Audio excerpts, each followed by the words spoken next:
بسم الله الرحمن الرحيم. الحمد لله رب العالمين. وصلى الله على نبينا محمد وعلى اله وصحبه اجمعين. وتابعهم باحسان الى يوم الدين. اما بعد. So we are in this is what, the fourth class. So we're in the fourth class about talking about a journey to the hereafter. Before we start, I'm just going to make a quick comment because I remember the end of the halaqah. I think it was one of the sisters. She said, like, can we end, like, this halaqah on a better note, a big dua. Then I got feedback from somebody, more than one person. They said it was a bit depressing or a bit kind of scary. It is meant to be that way, right? We cannot control any of these things. When the Prophet ﷺ was talking to the companions about some of these things, it was not meant as the nature of it. So when we talk about the punishment of the grave, it's called the punishment of the grave. Inshallah, later on, when we talk about Jannah, obviously it will be something that is happening. When we talk about the hellfire, it's something that is not happening. This is normal. And the Prophet intentionally did this. And Allah subhanahu wa ta'ala in the Quran does this. He always mentions the good and the bad. What scares you and what gives you hope. Right? This is why many of the scholars, and I understand that many people are not used to this, but it's because perhaps we forgot about this. Quite often we tell the speakers, no, don't talk about these things, they're depressing. We end up with a generation that don't know any about these things, they don't want to hear about it. They're always kind of like, want to put their fingers in your hand. Well, you're being like, such a pessimistic person, right? It scares us, don't talk about these things. But we can't do anything about it. This is the Quran, it's the Sunnah, it's in our religion. And this is why many of the scholars, they say we worship Allah subhanahu wa ta'ala with fear and hope. With fear and hope. This is why Allah subhanahu wa ta'ala mentions both. And as much as we can, we will mention, inshallah, both things if I can. So if you notice when we talk about the journey of the soul, I mentioned both, the believer and the disbeliever. When time permits, we'll do that. We'll keep the balance. Allah subhanahu wa ta'ala talks about the Jannah and it talks about the hellfire. About the people in Jannah, the people in the hellfire. The punishment of the grave, the reward of the grave. Both of them. But unfortunately, sometimes we won't have time to do that. But once again, we worship Allah subhanahu wa ta'ala by both. There has to be hope and fear. It can't be hope all the time. Because if it's hope all the time, what happens? It becomes what? Would you be afraid of sinning? No. Okay? You wouldn't. The scholar said this. If you just put too much emphasis on hope, you become heedless. Good. What deceived you in your Lord? It said your generous Lord. What deceived you, right? And unfortunately we have this. When we talk about to other Muslims, brother or sister, something's haram, they tell you what? Allah is merciful. Leave me alone. Yes, Allah is merciful. Wallahi, I know He's merciful. Alhamdulillah, He is merciful. Also, Allah subhanahu wa ta'ala in the same verse, right? Right? For my slaves that I am the most oft forgiven, the most merciful. And then He said, وَأَنَّ عَذَابِي, and that my punishment is also the most severe of torments and punishments. Both are there. Now on the other hand also, if we put too much emphasis, it's true, we should never put too much emphasis on fear. Because if too much emphasis is placed on fear, what happens? Good, you lose hope, and then what happens? Despair is bad. We can't do that. But it just happens, I apologize, last halaqah was heavy emphasis on this, but that's the nature of it. If you attend with us from the beginning, inshallah, I really encourage you, all of it attend. I don't want you to hit one of those halaqats that's completely optimistic or completely No, make the ending always the Jannah and the reward of the so we will be able to move. We'll try to end with a dua, inshallah, okay? But just to make that point, alhamdulillah, today, this class, we're not talking about any of that. But we're going to talk about the signs of the Day of Judgment. Because in the end, we know, of course, that the Day of Judgment is coming. It has to come. But does anyone of us know the exact date of it? Any angel? Any prophet? No, we don't. But because we are curious creatures, we want to know when is it? Is it close? Is it not close? So Allah subhanahu wa ta'ala and His messenger sallallahu alaihi wasallam, He gave us some of the signs of their judgment. And this is something that even happened at the time of the Prophet sallallahu alaihi wasallam. when Jibreel alayhi salam came in the form of human, and this is where we get, for example, when we talk about the articles of faith, the 6 pillars of faith, and the 5 pillars of Islam, we get that from the hadith. In that hadith, the angel Jibreel alayhi salam, he asked the Prophet sallallahu alaihi wasallam, when is the hour? And so the Prophet sallallahu alaihi wasallam said, "Man mas'ulu anha bi'alama min as-sa'il." The one being questioned about it is not more knowledgeable about it than the one who is asking the question. So the Prophet sallallahu alaihi wasallam is saying, my knowledge about it is the same as yours. We don't know when. Even the Quran mentioned it, that nobody knows it but Allah subhanahu wa ta'ala. And so the guy asked him, what are its signs? So we know that there are signs. We look for these signs. When are they? When is it going to happen? So I'm going to mention a couple of hadith that generally mention some of these signs, and then we're going to split them up a little bit. We can split them into major and minor. And we're going to mention some of the differences between them. And so some of the hadith, I'm going to mention only, they're quite long hadith, but I'm going to mention only 2 quickly because it can give you a quick pointers of what signs we're talking about over here. Some of them actually occurred, some of them will occur later on, some major, minor. So both hadith are actually mentioned in Sahih Bukhari. This one specifically mentioned in Sahih Bukhari and Muslim. Narrative of Abu Hurairah, the Prophet ﷺ said, لا تقوم الساعة حتى تقتتل فئتان عظيمتان تكون بينهما مقتلة عظيمة دعوتهما واحدة. And so the Prophet ﷺ said, لا تقوم الساعة, the time of the hour is not going to be established, it's not going to come, until 2 great nations, فئتان عظيمتان, 2 great groups, and these are Muslim groups, تقتتل, they're going to fight with each other. There's a war, that's a battle going to happen between them. دعوتهما واحدة. Their call is the same call. They're calling it the same thing, justice. This has already happened. وحتى يبعث الدجالون كذابون قريب من 30. Until دجالون كذابون. Dajjal is a person who is quite often liar, extensive liar, and so it's called a Dajjal. About 30 of them will come out. كلهم يزعم أنه رسول. Each one of them will claim that he is a messenger from Allah subhanahu wa ta'ala. وَحَتَّى يُقْبَضُ الْعِلْمِ, until knowledge is taken away. Knowledge is taken away. What knowledge are we talking about? Islamic knowledge. Okay. Islamic knowledge will be taken away. وَحَتَّى يُقْبَضُ الْعِلْمِ وَتَكْثُرُ الزَّلَازِلِ, and earthquakes will increase in numbers. وَيَتَقَارَبُ الزَّمَانِ, and time will come closer. It's almost, so this means that essentially, maybe perhaps some of people look at scholars interpret it as the barakah in time is gone.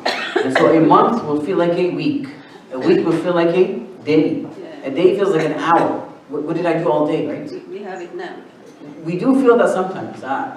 We wake up in the morning, we have so much to do, and then 6 hours pass, and how much we accomplish? Nothing. Almost feels like nothing. Okay, so this is what it means. The part of the zaman, that time span will come closer. وَتَظْهَرُ الْفِتَنِ, and calamities and tests, fitan, will show up. وَيَكْثُرُ الْهَرْجُ هُوَ الْقَتْلِ, and there will be increased amount of harj, and that is killing. Over here is referring to the killing of Muslims specifically. There will be increased number of killings. وَحَتَّى يَكْثُرُ فِيكُمُ الْمَالِ, until money becomes plentiful among you. فَيَفِيضُ حَتَّى يُهَمَّ رَبُّ الْمَالِ مَنْ يَقْبَلْ صَدَقَتُهُ. You increase so much until the person with wealth worries about who's going to accept his sadaqah. وَحَتَّى يَعْرِضُهُ فَيَقُولُ الَّذِي يَعْرِضُهُ عَلَيْهِ لَا أَرَبَ لِي بِهِ, until he presents, to the point that he presents it to the person, he gives his wealth to somebody as a sadaqah, and the person says, I have no need of it, I don't need it. وَحَتَّى يَعْرِضُهُ يَقُولُ الْعَرَبِ فِيهِ وَحَتَّى يَتَطَاوَلُ النَّاسُ فِي الْبُنْيَانِ, until people would compete in the heights of buildings. وَحَتَّى يَمَرَّ الرَّجُلُ بِقَبْرِ الرَّجُلِ فَيَقُولُ يَا لَيْتَنِي مَكَانُهُ, until a person also passes by the grave of a person and he wishes, he says, I wish I was in his place. And until the sun rises from the west. Rises from the west. فَإِذَا طَلَعَتْ, when it comes out, وَرَآهَا النَّاسُ آمَنُوا أَجْمَعِينَ, when it comes out and people see, they all will become believers, they will become Muslims. فَذَلِكَ حِينَ لَا يَنْفَعُ نَفْسًا إِيمَانَهَا, but at that time, it will not benefit them that they have become believers. If they did not believe before, أَوْ كَسَبَتْ فِي إِيمَانِهَا خَيْرًا, which means that they start trying to do good, it would not benefit them. Which means that they used to believe, but they did not do good things. So they were believers, but they were sinners, heedless. Once they see that sign, they try to perform good deeds, it will not be accepted. So that's the first hadith. The second hadith is mentioned by Imam Bukhari, and this is by Auf ibn Malik. He said, the Prophet ﷺ said, or he said, I came to the Prophet ﷺ in the Battle of Tabuk while he was sitting underneath a qubba, which means a, what's the first one? Well, underneath something you call it as shade. I forgot what's it called, a buoy. I think they call it a buoy now, right? It's just like poles and then something shady, right? Min adam made out of skin that has been tanned. And he said, the Prophet ﷺ told him, he said, "U'dud sittan," count 6 things between the, before the day of judgment, bayna yaday as-sa'a, before the day of judgment. And he said, "Mauti." Who's he referring to? Mauti, which means my death. He's referring to whose death? The death of the Prophet ﷺ. So he said, "What Mauti?" ثم فتح بيت المقدس. Then Maqdis will be conquered, become Muslim. ثم موتان يأخذ فيكم كقعاص الغنم. Then a mutan. Mutan is referring to a plague. Okay, it's a plague. They will afflict you same to how, and will kill you somehow. There's a disease that kills the sheep. All of a sudden they just collapse. That kills them. So that is the third one. Is that right? And then he said, ثم استفاضة المال, increase in wealth. That is the fourth. وحتى يعطي الرجل 100 دينار فيظل ساخطا.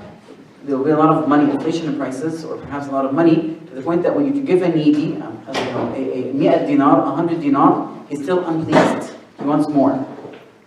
And it's kind of funny. The last time I was in Egypt, and you give somebody 20 pounds, and they're not happy with it. They want more. SubhanAllah. And then he said, ثم فتنة لا يبقى في بيت من العرب إلا خرجها. And a fitna, a test, a tribulation that doesn't leave a house from the Arab until it enters it. ثم هدنة تكون بينكم وبين بني الأصفر. And then a treaty will be between you and Bani al-Asfar. Asfar refers to the Romans, people of the Roman Empire, their descendants. A treaty will be between you and them. فيغدرون. Right? They'll betray that treaty. They'll break that treaty. فيأتوكم تحت 80 غاية. They'll come underneath 80 غاية. غاية, which means raya, which is a banner. Okay, they'll come with 8 banners. تحت كل غاية 12,000. Under each banner, there are 12,000 soldiers. Right? 12,000 soldiers. So that's the second hadith. Now, if you notice, there's many signs that have been mentioned. Some we recognize today, some of them that happened in the past, some are still recurring, some might still happen in the future. But generally speaking, the scholars, when you look at this hadith, they kind of divided them into major and minor. So major signs and minor signs. The difference between them is that major signs do not happen except really, really close to the Day of Judgment. But also once they happen one after the other. Okay, consecutively, one after the other. The minor signs, they've been appearing since the time of the Prophet ﷺ or after the death of the Prophet ﷺ. Since the time of the Prophet and after his death. Some of them occurred and they're not coming back again. Some are continuous and they're occurring. Some of them occur more than once. And maybe perhaps some are still going to occur later on. So I'm going to divide them, inshallah, to 4 sections. The first section is minor signs that have occurred in past. They're not going to happen again. That's the first category. The second category are minor signs that happened and are still continuous, or that could reoccur again. So maybe it happened at once, twice already in history, intermittent, but that can happen again. So that's the second category. So the second category, once again, minor signs that have occurred and still continuous, or they can reoccur again.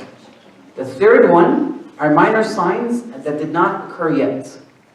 And then the last ones are major signs, because none of the major signs have occurred. None of the major signs have occurred. So let's start with the first category, inshallah. The first category is what? Minor signs that have occurred and will not repeat themselves. Good. So you can guess some of them. Good. Insha'Allah, come up. Sorry? Arrival of Prophet. The arrival, good. The first one is arrival of the Prophet. That's the most important one. Yes. The arrival of the Prophet ﷺ. Bi'athat al-Rasul ﷺ and his death. Yes. So the bi'ath of the Prophet ﷺ, him being sent, and his death. Now this comes from a direct hadith narrated by Imam Bukhari and Muslim rahimahullah. And he said, this is Sahl ibn Sa'd. He said, I saw the Prophet ﷺ. رأيت رسول الله صلى الله عليه وسلم قال بإصبعيه هكذا الوسطى والتي تلي الإبهام. Right? So this is al-ibham. So he held the two fingers, the middle finger and the sabab, right? So he held it close like this, and he said, بُعِثْتُ أَنَا وَالسَّاعَةِ كَهَاتَيْنِ. I was sent, me and the hour, like this. Right? Which means that they are extremely close. How many years passed? 1400. Over 1400. 1400 years. So now this is the year what? 438 or something. 1440. We're 14. 1440. You guys gotta know the Hijri calendar, come on. It's 1440. Good. So how many years passed? 1,440 years. That is wrong. No, plus 30. Because the Prophet was even, this was from the Hijrah. You need to add another 13 years at least before that. Right? But we'll say 1,500 years. Right. And for 1,500 years, did the Day of Judgment come? Or we're still alive, right? So it's not here yet. Are you sure? Come on. It's not here yet. Okay, good. And it still doesn't feel like it's going to come yet because there's so much signs that happen. So how is the Prophet ﷺ saying that me and the day of Judgment or the day of the hour were sent like this? The signs. Minor signs. Times are different. The minor signs. Times are different. What do you mean times are different? The day of now we should. No, I don't understand. So what do you mean by that? Elaborate. I want to understand what you meant.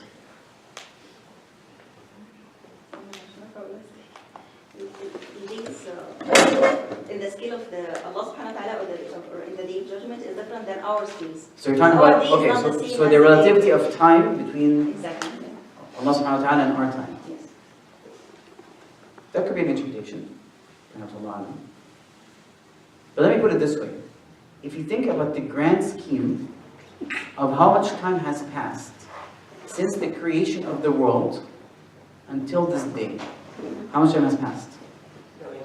Billions of years, right? Right. To what is perhaps remaining, then if you look at it this way, then we understand how what the Prophet meant, that him and the hour were sent like this. Because in the grand scheme of time, 10,000 years, 10,000, compared to billions and billions of years since the earth was created, is really nothing. Yeah, it's true. Is that right? Mm. So this is perhaps how we can understand this hadith. But also the companions of Allah, they really treated this literally, which is good sometimes to read literally. And so they were always worried about the Day of Judgment. And sometimes when they would see some of the signs, they would even worry more. Even knew that there was more signs, but still their heart was very attached to these things, and it really affected them spiritually. And so perhaps we should look at these, treat it this same way, so that it can affect us spiritually. And really when the Prophet ﷺ tells us these hadith, they're meant for a reason, as a reminder, not to waste your time. But also remember, we don't have to wait until those signs come, the Day of Judgment comes. Because remember what we said, when does our Day of Judgment start? At the time of our death. Okay. So we really don't know when that is. So we always have to be prepared, again, on guard. So this is the first time that the Prophet ﷺ was sent. And then Imam Ahmed, rahimahullah, in his Musnad, he narrated by Abu Jubayr, for the Prophet ﷺ said, وَعِثْتُ فِي نَسْمِ السَّاعَةِ. I was sent in Nasm al-Sa'a. Now, Nasm al-Sa'a comes from an-Nasim. Nasim is referring to the breeze. Okay, so it's referring to the breeze before the storm. Does the storm happen all of a sudden? No. Usually not. There's a beginning breeze and then it picks up. So the Prophet ﷺ said, بُعِثْتُ فِي نَسْمِ السَّاعَةِ. I was sent at that Nas before the Day of Judgment. So it's already, like the things have been set in motion. The Prophet ﷺ was sent right at the beginning of it, with that breeze starting to start. And as the time passes, we're going to escalate until so it's almost it's a beautiful description of imagery of how he used that. So he was sent at the beginning of the signs of Day of Judgment. So that's the first sign. The second sign, somebody said, the splitting of the moon. Good. That's the second sign. It's a minor sign. It's not a major sign, by the way. It's a minor sign. And this was mentioned literally in the Quran. Allah subhanahu wa ta'ala says, اقتربت الساعة وانشق القمر وإن يروا آية يعرضوا ويقولوا سحر. It's kind of, so Allah subhanahu wa ta'ala is saying that, that the hour has come close and the moon has split. And then he's talking to the people of Quraysh, وَإِن يَرَوْا آيَةً. No matter what sign they see, they turn away and they say, it's magic. He's deceiving us. Right? This is a magician, he's performing magic. Which tells us that those people, a lot of people, who claim they want signs, miracles from Allah so they can believe, are not necessarily honest. Because no matter how many signs they see, they might not believe. Because as believers, sometimes we hope, Allah please show them a sign so they can become believers. But how do we know that if the sign shows up, they're going to believe? Bani Israel, how many signs did they get? A lot of signs. A lot, right? Whether it's the plague that got sent, 7 of them, or the staff, or the snake. So many signs. Fir'aun and his people received so many signs. Even they asked him, remove these plagues from us, and we will follow you. Did it happen? Because they really had no intention. It's something in their heart. So just because they've seen a sign, or they request a sign, they're doing it as a form of ta'jizi, right? Yes. Trying to as a debilitation, right? To tell you, listen, this is going to happen, why should I believe? And if it happens, they might not necessarily believe. So we should not base it on that. But anyway, so the qamar was split, and this is mentioned at the time of the Prophet ﷺ, and it was mentioned in the Quran. So Imam al-Nawawi, he had mentioned that Inshiqaq al-Qamar, the split of the moon, was one of the miracles of the Prophet ﷺ. And many of the Sahaba narrated this. So it's not one Sahaba that's seen it, but several of the Sahaba saw it. And it got transmitted from many of the Sahaba. Because what happened was in the Quran, or sorry, the Sunnah of the Prophet ﷺ, he had mentioned that the people of Mecca had asked the Prophet ﷺ for a sign. Prove to us that you are a prophet. They're not satisfied with the Quran, they're not satisfied. So they said, show us a miracle. And so Allah subhanahu wa ta'ala revealed to him, I'm going to split the moon for you. So it split. And so the Prophet ﷺ said, witness. Right? Ishhadu. Witness, bear witness that this is true and I'm a messenger. But did they submit to it? They didn't. Now unfortunately, yes, some people will deny, in the modern time will deny this. But it really doesn't matter. Because the transmission, our sources of knowledge comes from several types. Transmission through history. And it's a transmission that is extremely authentic. Something that has happened that we cannot deny, but also once again mentioned in the Quran. So that's the second sign. Alright, the third one, the Prophet ﷺ said, لا تقوم الساعة حتى تخرج نار من أرض الحجاز تضيء أعناق الإبل ببصرة. So this has to do with a fire that comes out in Hijaz. So the Prophet said, the day of judgment will not come until a great fire will come out from Hijaz, its greatness and vastness to the point that it would light, right, light not burn, but in terms of light as in light, the necks of the camels in Busra. And Busra is a city in Sham. Now the Hijaz area the Prophet was talking about is surrounding the Medina area. So if you want to think about this between Medina and Sham, there's quite a huge distance. Now it's not extremely too far, but it is far enough. There's a great fire that would come out, that the people in the Sham would see light, illuminate. It's that big. And that has happened in the year 654 of the Hijrah. 654 of the Hijrah. The people of, and this had occurred, and many of these scholars have transmitted it, and some of the many letters have mentioned, and it's described in several ways. But essentially what had happened was that a great fire had happened in a close area, close to Medina. And then the Imam Nawawi had mentioned this. And he explained it in Sahih Muslim. And he says, وَقَدْ خَرَجَتْ زَمَانَنَا نَارٌ بِالْمَدِينَةِ. And so Nawawi, this was at Imam Nawawi's time. He was mentioning this. He says, in our time, there was a fire, a great fire, that has showed up in Medina in the year 465. Year 465 of Hijrah. And he says it's great, such a great fire in the eastern, which means eastern part of Medina, behind it Hirra. And it got so big that it almost engulfed all the houses of Medina. And then he described it to the point that he said that rocks were being molten and spitting out of the ground. And so many of the scholars actually mentioned that maybe perhaps it was a huge volcanic eruption, perhaps, that caused great fire. Now the question is, in the modern time, we really can't see, how can a fire that large, you can imagine the extent of its largest, like it's engulfed an entire city, and the city beside it is huge. But you have to remember, these cities did not have light pollution. You know light pollution? Have you ever driven on a highway and can you see light in the horizon? The sunset has gone a long time ago. But you see light in the horizon, that is because that city is far away, maybe like an hour away from you. There's so much light it's producing, it's polluting it. So but you can see it because you're in the dark. They cannot see anything else. But you remember, in that time, there was no really night pollution. And so a fire that big could be seen at night. If it's that huge, it's producing that much fire, it's up in the sky, you can perhaps be able to see, in the illumination of light. And it has been, many of the scholars have transmitted it. Imam Nawawi says he watched it, many of the letters can report it, and in history it has been recorded. So that is one of the signs. So this is the third, right? Right. So the first one was? The scent of the Prophet. His bi'atha, he's being sent to the messenger, and his death. The second one? The split of the moon. Split of the moon. And the third? The fire. The fire, good. The fourth one, yes, Ajay? What year was that? 654. Sorry, 460. 464. 465. First time you said it. Did I? Apologize. So it is the year 400. No, he lived in 600. So it is 654. 654. I apologize. Not 400. It is 654.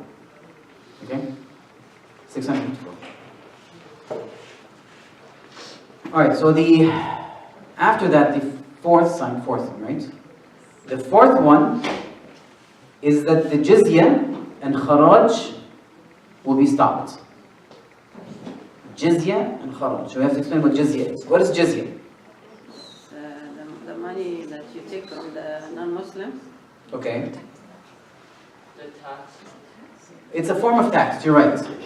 And so when Muslims, they reside over a land, remember, they don't force people to become Muslims. However, Muslims and non-Muslims, they become citizens of that Islamic nation. The Muslims, they pay zakah. The non-Muslims, are they obligated to pay zakah? No. Because they're not Muslims. So in return, for protection and for the services by the Islamic country, they have to pay something that is called a jizya. And this is not something that is, being racist or being, bigot or anything like that. Literally, actually, even the Muslims, when they pay taxes, they pay more than the jizya. The jizya is something that is that no matter how rich you are, it's the same amount of jizya. And so it's given a certain price. We'll say, for example, $100. If you're a millionaire, you pay $100. If you're poor, you pay $100? No. If you're a child, if you're a woman, then really who pays at the end? Only the Muslims that are paying. No, this is for non-Muslims. The rich people only. The rich males that are able to support themselves. Is that unjust? No, it's not unjust. Right? It's complete justice.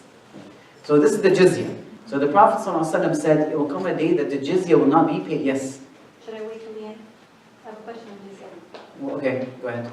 So there's no percentage on jizya, and There is no percentage. It's a set amount that the Khalifa or the Wali prescribes, which is appropriate to each place. So for example, a very poor place in Africa will not be treated the same way as, for example, Constantinople. People there are more rich, over here people are poor. So that's why there's no set amount. Each is set based on the area we're in, more appropriate. and so the criteria for qualifying to pay it is also going to vary from place to place and the economic situation? What is considered in that place, a person is considered poor or rich. But also in Islam, we have a criteria of what is considered poor or rich. A person who is poor, he cannot suffice his needs. I'm talking about, use this generally, right? Even half his needs. If he cannot provide for half his needs, he needs help, he doesn't pay it. Let alone that he doesn't have anything at all. Anybody who needs an assistance in any of his needs, right, then he does not pay that jizya. By the way, old people also, right? An elderly person does not pay the jizya. And I don't know what more justice do you want? I wish they would treat, like, you know, I'm willing, in this country, I'm willing to pay jizya. I have to pay taxes. I don't pay taxes, I want to pay jizya. Right now, I'm fine with paying jizya. So even if the old person's very rich, like Warren Buffett or something, let's say? No, if they're rich, that's different. Oh. I'm talking about an elderly person, because generally speaking, people, at that time, there's no pension plans. There's nothing like that. You work, as long as you're working, you're making money. But after a certain age, you get tired. Somebody else supports you. Usually your children. They don't throw you in a home or anything like that. They're obligated to support you, provide for you, because you did that the majority of their life. And so you're supposed to repay that again. It becomes your responsibility. Now, a person who doesn't have a family, is unable to do that, and is unable to work, obviously you should not be paying the jizya. The jizya helps, in return, that helps. Actually, in return, Yeah. many of the Khalifa had ordered the Muslims to provide for them. And I'm just clarifying because some of the misconceptions that are attributed with the jizya. Literally, it's almost like taxes. We don't complain about taxes, well, actually we do complain. But can we retaliate? You can't retaliate. Right? It's the law of the land. So it's not any different. Alright, so this is the jizya. Al-Kharaj has to do when Muslims, so this happens when they enter a place after a battle or anything like that, and the land becomes to the Muslims. Now, you generally have one of choices, either divide that land and give them to the soldiers. Or what you can do is leave it, and what you do is you take rent from the people that possess it. And usually these are specific lands, these are usually mainly farmlands. If a person, whether a Muslim or non-Muslim, possesses it, then they're paying rent to the Muslim country, right, the Islamic government. Now these two things were great sources of wealth for the treasury. And they would use that to take care of the need, the poor, build buildings, pave grounds. And so this was a source of income. So the Prophet ﷺ is saying that at the day before the Day of Judgment, this will stop coming in. There will be no jizya, there will be no kharaj. And so the Prophet ﷺ, he said in a hadith, he said, مَنَعَتَ الْعِرَاقِ دِرْهَمَهَا وَقَفِيزَهَا. That Iraq will prevent, mana'at, which means it will prevent, will stop giving purposely. Dirhamaha, dirham is referring to the money. You remember that we have dirham, dinar. Dirham is the silver, dinar is the gold. وَقَفِيزَهَا. Qafiz is a volume that's used to measure things. And he says, وَمَنَعَتْ الشَّامُ مُدَّهَا وَدِينَارَهَا. That the Sham will stop its dinar, the gold coins, وَمُدَّهَا. Muddah is also a volume of measuring things. وَمَنَعَتْ مِصْرْ إِرْدَبَّهَا وَدِينَارَهَا. Egypt will stop its إِرْدَبَّهَا, which is also a volume or scale of measuring things. You can send, whether it's food, whatever the case is. And it's dinar, the gold. وَعُدْتُم مِّنْ حَيْثُ بَدَأْتُمْ. And you return as you have started. وَعُدْتُم مِّنْ حَيْثُ بَدَأْتُمْ. And you've returned as you have started. This is clarified in another way that many of the scholars says, meaning that عُدْتُم, which means you have returned as you started, which means that you will return. Islam started strange and will return being strange again. Okay.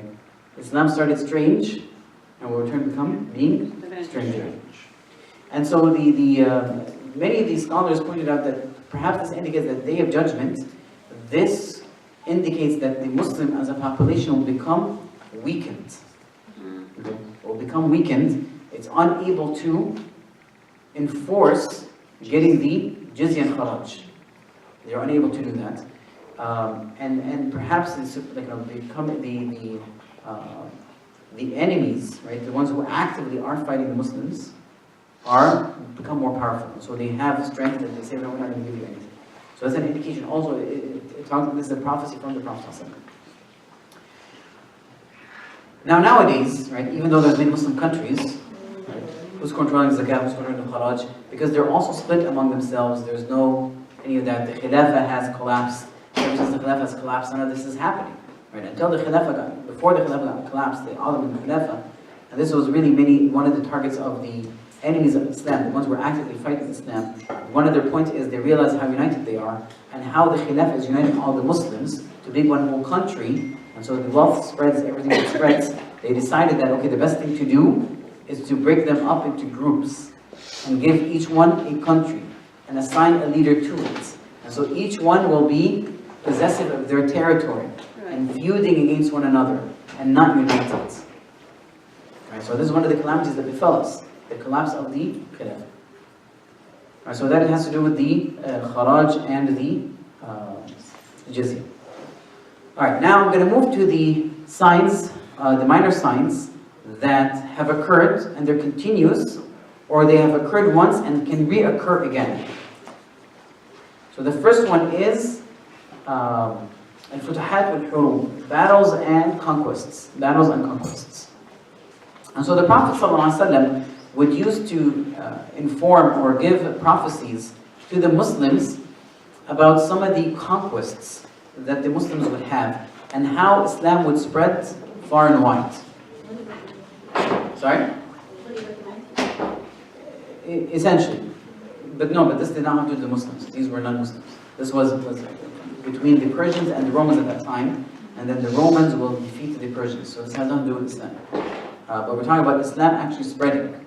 So the Prophet ﷺ would give them those prophecies, especially at the moments when they were weak in Mecca. And if you want to think about this, the Muslims were weak in Mecca, and the Prophet ﷺ would tell them, have the glad tidings that Islam would spread to Persia, that Islam would spread to the Constantinople. And so some people are like, what are you talking about? We can't even practice openly our Islam. And the Prophet ﷺ was giving this to them as a glad tiding, to make them firm, to give them hope. And so one of these stories was mentioned by Khabbab ibn Arat. And if you don't know him, Khabbab ibn Arat was one of the Sahaba that quite often was tortured by the non-Muslims, extensively. And so he came to the Prophet ﷺ while he was sitting in the Kaaba, and he said, Ya Rasulullah, they were complaining about how much they were being abused.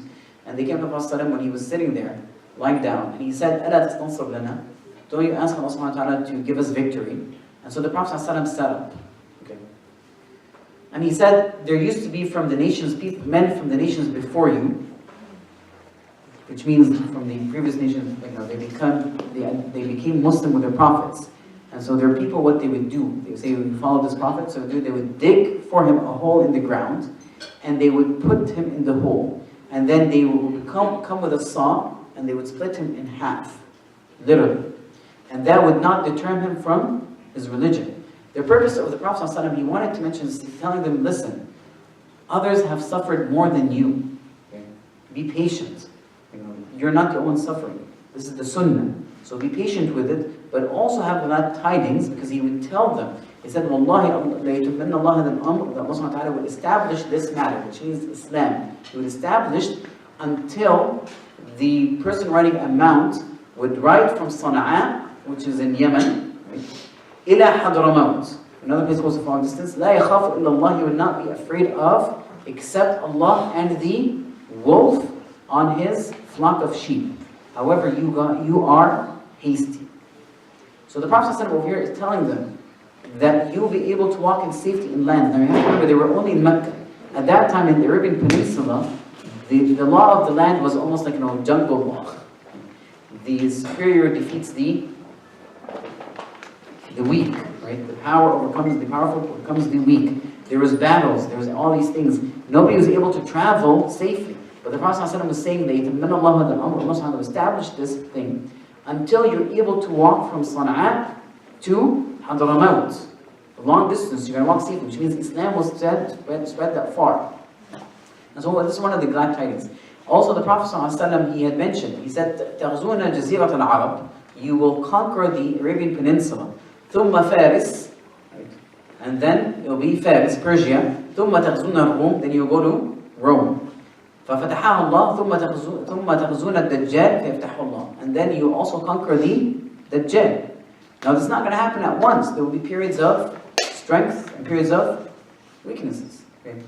Part of Rome, Constantinople, was by the way the capital of Byzantine. Rome. This all, by the way, is referred to as Rome, the Roman Empire. For Muslims, when they talk about Rome, it includes that area. But also, by the way, Rome used to be the capital of Rome first, and then the Byzantine Empire.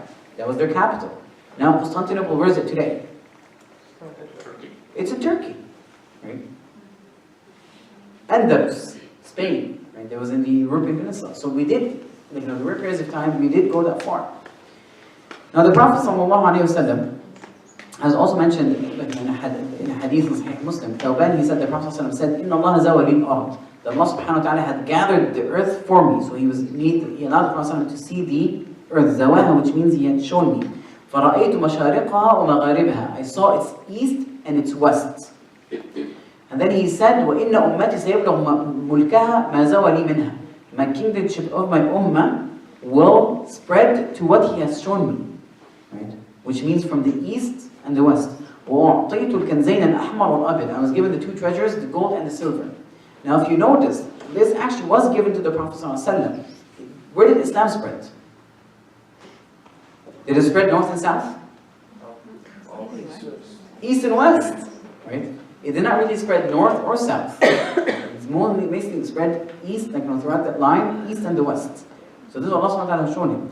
Now does that mean there will be no Muslims in the north? No, there will be Muslims, but we're talking about kingdomship, which means underneath the control of the Muslims.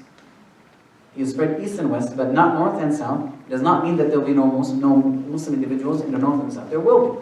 There will always be Muslims in different parts. Wallahu a'lam. Now the Prophet ﷺ also had mentioned, he said, عِصَابَتَانْ مِنْ أُمَّتِي أَحْرَزَهُمَ اللَّهُ مِنَ النَّارِ. Allah, there are two groups of my ummah that the Prophet, that Allah subhanahu wa ta'ala had protected from the hellfire. عِصَابَ تَغْزُ الْهِنْد, a group of them will go to India, which means they can conquer and advance into India. وَعِصَابَ تَكُونْ مَعَ عِيسَى, and one that will be with Isa ibn Maryam. This will be at the time of the Dajjal. And then the Prophet ﷺ also had mentioned that Constantinople will be opened, the eastern part of the Roman Empire, and many other places. Even, by the way, he said Rome, where's the Vatican right now? In Italy. But that's in the future. Not now. This is going to be in the future. Where the Vatican is, that's going to be mentioned. And these are all mentioned. So that's why I said things that have occurred in continuous, or that can reoccur every once in a while.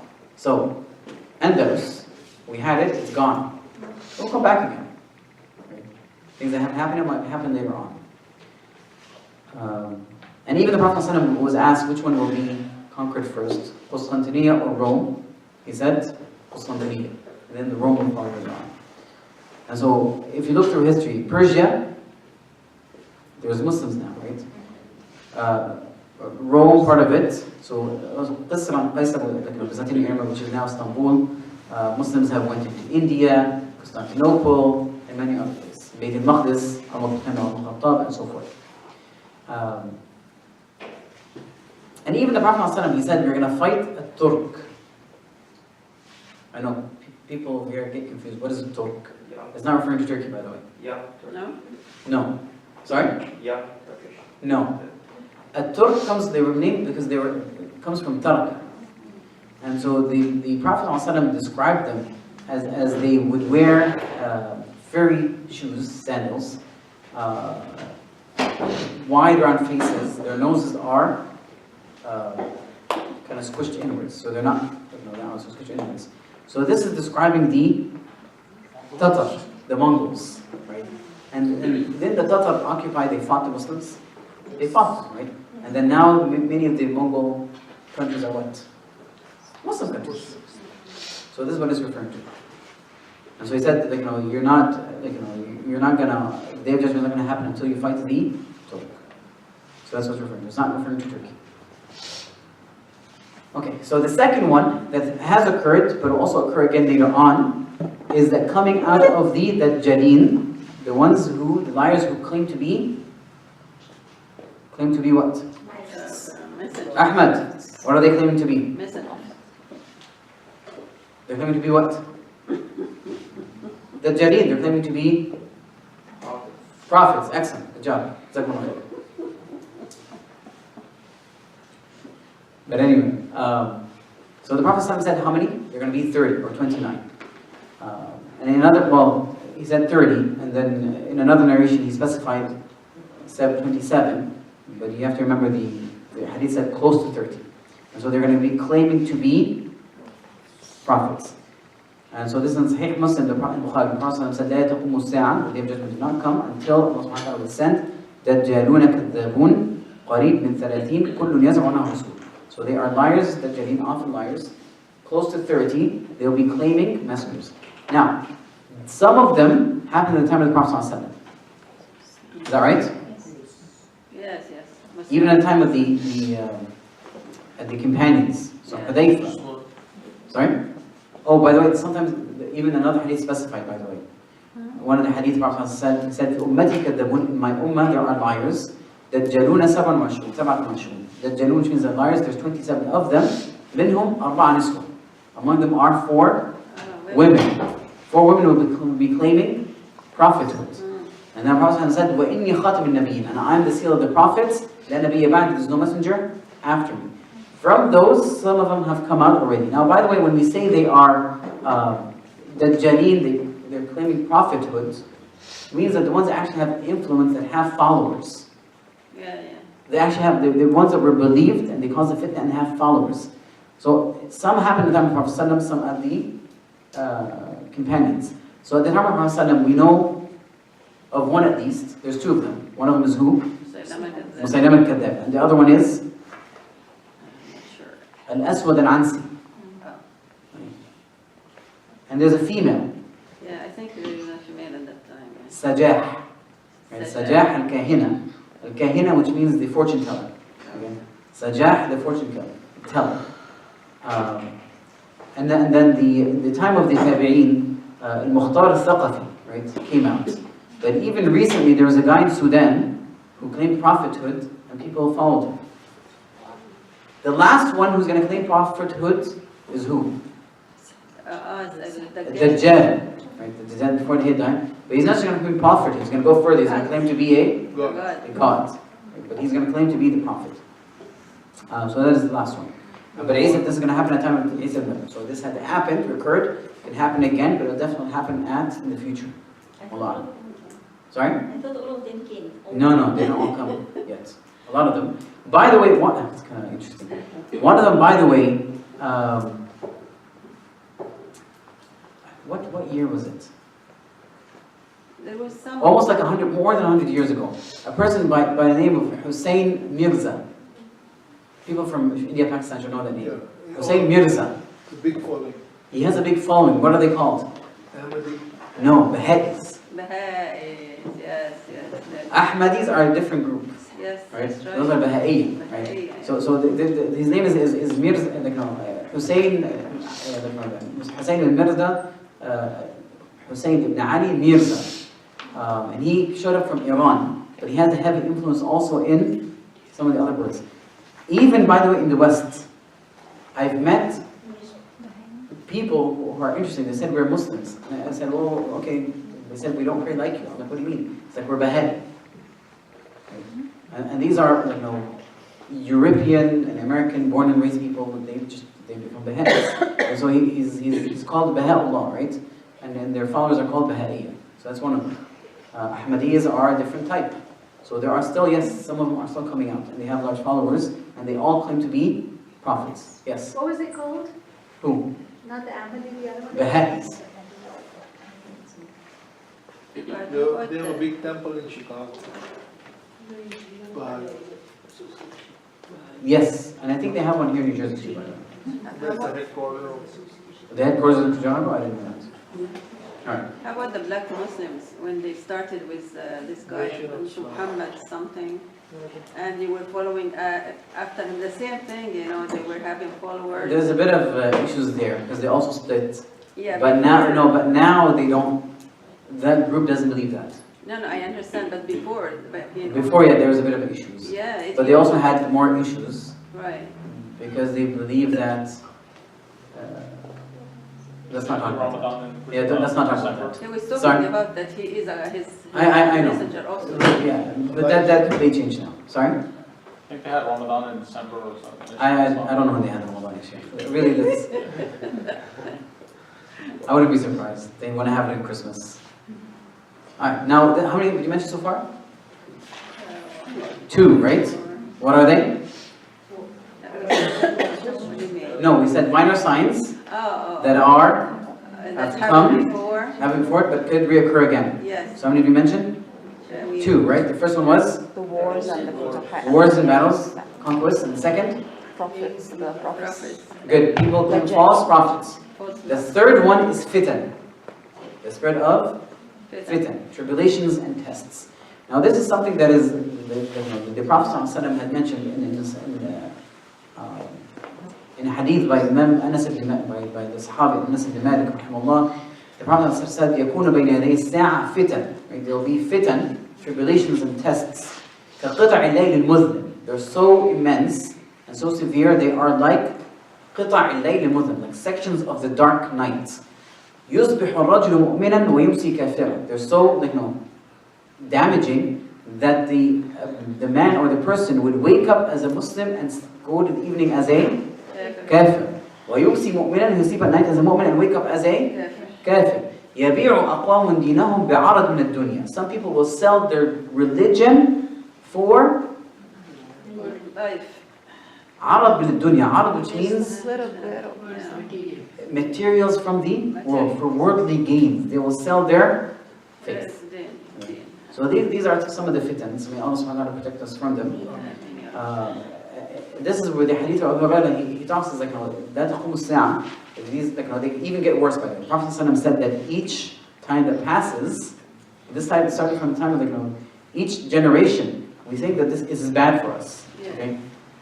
We always look back and say, man, they had it better than us. So the tabi'een, they say the Sahaba had it better. The Imams would say the tabi'een had it better. The followers of the Imams, they say those had it better. We say the people before us had it, because each time, each generation becomes worse and more increasing. And we see this in our time. The type of fitan are spreading. Okay? So much. And so the Prophet said that the day of judgment will not occur, that the hour would not come, until a man would pass by a grave and look at it and would say, I wish I was in his place, from the amount of fitan that he is facing. But there is reasons, by the way, for the fitan to occur. There's reasons for fitan. And I'm mentioning this so that, inshallah, we can try to do as best as we can to stay away from them. Now, the main causes of spreading them is they say قِلَّةِ الْعِلْم, right? The lack of knowledge. And we're not talking about worldly knowledge. We're not lacking worldly knowledge over here. Our problem is what? Islamic, religious knowledge. قِلَّةِ الْعِلْم وَكَثْرَةِ الْجَهْلِ, which means the increasing amount of ignorance, referring to religion. وَتَرْكِ الْإِسْلَامِ, and leaving Islam. We don't, unfortunately, the practice of Islam, as in the Muslim countries, is immensely lacking. Quite often, you go back home, and you sometimes don't differentiate between a Muslim and a non-Muslim. You see the Muslims over there dressing and behaving like the non-Muslims in the West. You can't compare between them. The only difference, this guy's name is Muhammad, this guy's name is Steve. That's it. And that's rather unfortunate. Even the ones who are practicing, they're a bit on and off. And so I ask Allah subhanahu wa ta'ala to protect us, but that's one of the reasons. وَتَرْكِ الْإِسْلَامِ وَاقْتِكَابِ الذُّنُوبِ وَالْمَعَاصِي, right? And irtikab, which means committing, right? Sins and disobedience. We're not just talking about minor sins, we're talking about also major sins. وَانْتِهَاكِ الْحُرُمَاتِ, which means transgressing upon the sanctity of Allah subhanahu wa ta'ala, the boundaries. The Prophet ﷺ said, between the day of before the day of the hour, أَيَّامًا يَنْزِلُ فِيهَا الْجَهْلِ, ignorance will fall onto people. وَيَرْفَعُ فِيهَا الْعِلْمِ, knowledge will be elevated. وَيَكْثُرُ الْهَرْجِ, and harj, which means killing, will increase. Now the Prophet ﷺ also had mentioned, he said, مِنْ أَشْرَاطِ السَّاعَةِ يُرْفَعُ الْعِلْمِ, right? The knowledge will be elevated. وَيَكْثُرُ الْجَهْلِ, ignorance will expand. And then listen to this, وَيَكْثُرُ الزِّنَا, zina will increase in numbers. Now we're talking about among Muslims, by the way. Not just non-Muslims. Non-Muslims is a non-issue, but even Muslims. For whatever excuse they're trying to follow, zina will spread. وَيَكْثُرُ شُرْبَ الْخَمْرِ, drinking alcohol will increase. وَيَقِلُّ الرِّجَالِ, and the number of percentage of men will decrease, and the percentage of women will increase. In another hadith, the Prophet ﷺ explains why. Okay, in terms of why, alcohol and zina will increase, is that because they will make them halal. But also Allah subhanahu wa ta'ala, the Prophet ﷺ had put into that, and so this is a hadith, he said fornication of zina will increase, alcohol will increase, and then also ma'azif, instruments will be made halal. Instruments, musical instruments. will be made halal. This is because ignorance is spreading and knowledge is decreasing. Now one of the ways knowledge is by the way decreasing is that the scholars will be dying and there's nobody to take their place because people don't want to learn anymore. They're busy with their lives, they don't care. And so the number of real scholars will start decreasing until this is how the knowledge ends. Once this happens, people take leaders who are ignorant. Okay? People take leaders who are ignorant. Now this will essentially lead to other calamities and other problems, which actually is the fourth sign. Alright? إسناد الأمر لغير أهله. To give the leadership or position to people who are not qualified. Don't we see that? Yes, we have it now. Whether they're leaders, presidents, or kings, or queens, or whatever the case is, or even people we call scholars. Yeah. Look, he's a sheikh. He's not qualified. No, he's not. And he starts saying things. Okay? So you stafta, right? He will ask fatwa when he's not qualified to give the fatwa, and he will give the fatwa, and people abide by it. Now this is a huge calamity. It's happening now. Right? This is a fitna. Okay? And so this is a sign, part of being, putting the right person in the right place will only bring good. Right. And I'm talking about any field. Put a qualified doctor in a hospital, what happens? Good things happen, right? Yeah, of course. Rescue lives, new medications come out, put him in the right position. Put a qualified engineer in the right position. Put a right leader in the right position. Put the proper king with the qualifications in the proper position. Put a good qualified imam in the proper position.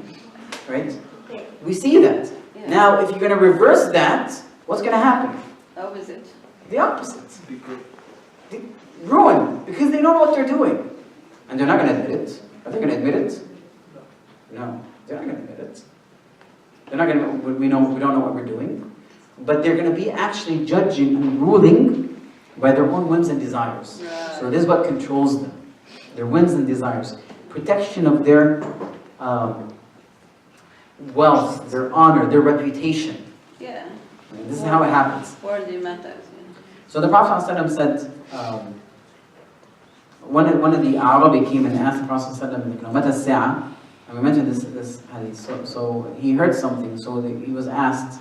So the Prophet essentially said, إِذَا ضِيعَتْ الْأَمَانَةِ فَانْتَظِرْ السَّاعَةِ. If the trust is ضِيعَت, is lost, is given up, then the hour will come.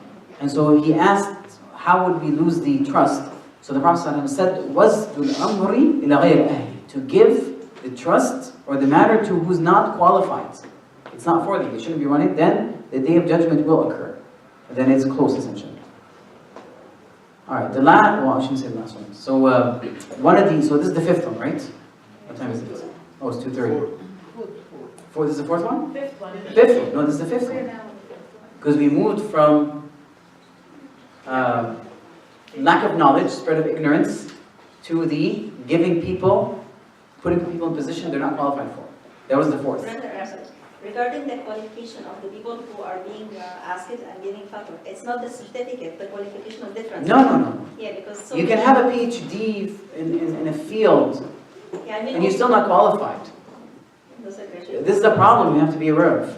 And this is unfortunately, people hate this. But to be honest, this is a drawback of us adopting a university system to teach Islam. Because it's based on what? Grades, 50% you passed. What actually happens in med school, right? I'm not comfortable, a person who passed medicine with 50% to treat me. Are you guys comfortable? No. But guess what is happening? It is happening. It is happening, right? Yeah. But here's the difference. Don't always people know here of a good doctor and a bad doctor? Sure. Who judges him? The practice. Other doctors, Yeah. okay? Or other practices. This is really how you should identify a scholar. Not necessarily perhaps with a degree. At least this is a layer. Okay, fine. He has a degree. At least like, okay, fine. We're on the road. He has a degree. But does that make them a qualified scholar? No. Usually other scholars around them judge them. They start developing a reputation. They buy And the, quite often you can tell the difference between they buy it now. Sorry? You buy the certificates now. You Yeah, we don't want to go into that. Yes, maybe perhaps, but they're not They really do. suitable universities. Yeah. But yet, yes, this is you're on the track. Okay, but that's not perhaps enough. You tend to know from the reputation what other scholars mention about them. Even sometimes the way they speak, you can sometimes judge. You could tell, yeah. Now, the last thing I'm going to mention, because we're out of time, I wanted to start the fiqh class because we're running out. But I'm going to mention this last one, this fifth one, Fasad al-Muslimin. Right, the fifth one is Fasad al-Muslimin. Which means that the Muslims themselves will become corrupted. The corruption of the Muslims. Our ummah, the advancement of our ummah, the ri'asa, which means the superiority of our ummah, is attained by the number of pious individuals in it. And how pious and abiding the general population is. And our demise and destruction, and our loss of that superiority is associated by the reduction of number of pious individuals and the general practice of the Muslims. So when the Muslims become corrupted, this is one of the signs of the Day of Judgment. This is one of the minor signs. And this has to do with the aman, right? So in عَرَضْنَا الْأَمَانَةَ عَلَى السَّمَاوَاتِ وَالْأَرْضِ, we have presented the trust. Now this trust is what? It's iman and taklif. It's iman and liability, what your obligations are. This is the trust. Allah subhanahu wa ta'ala trusted you with this iman and to fulfill the obligations. And so Allah and the Prophet ﷺ said that this amana would be elevated from the ummah. It would not be elevated all at once, but it would be elevated in, in stages. Okay, it will be not all at once. So if you look throughout history, there are periods where Muslims become, generally speaking, practicing. They become victorious, and then what happens? Down. They stop. It comes down, and we are perhaps maybe, I don't know if we're in that down period or on the way up, but yes, there is a bit of revival of more people starting to become practice. It's because we've hit pretty low, and many people are coming back to Islam. Some people are converting. Many of the Muslims are coming back, trying to learn Islam, trying to at least practice. And so there is, coming back up again. And I hope Allah subhanahu wa ta'ala it continues. But perhaps our greatest enemy for that is prosperity. They tell you hard times produce hard men. Produce strong men. Strong men produce prosperity. Prosperity produces weak men. Oh boy. Right? Weak men produce hard times. It's a cycle. It goes in. But alhamdulillah, the ummah of Islam will not be removed. It's here to remain until the Day of Judgment, but they go through this cycle. We are passing through a hard time. We hope this hard time produces a strong generation that will bring prosperity once again. And we'll end at that good note, inshallah.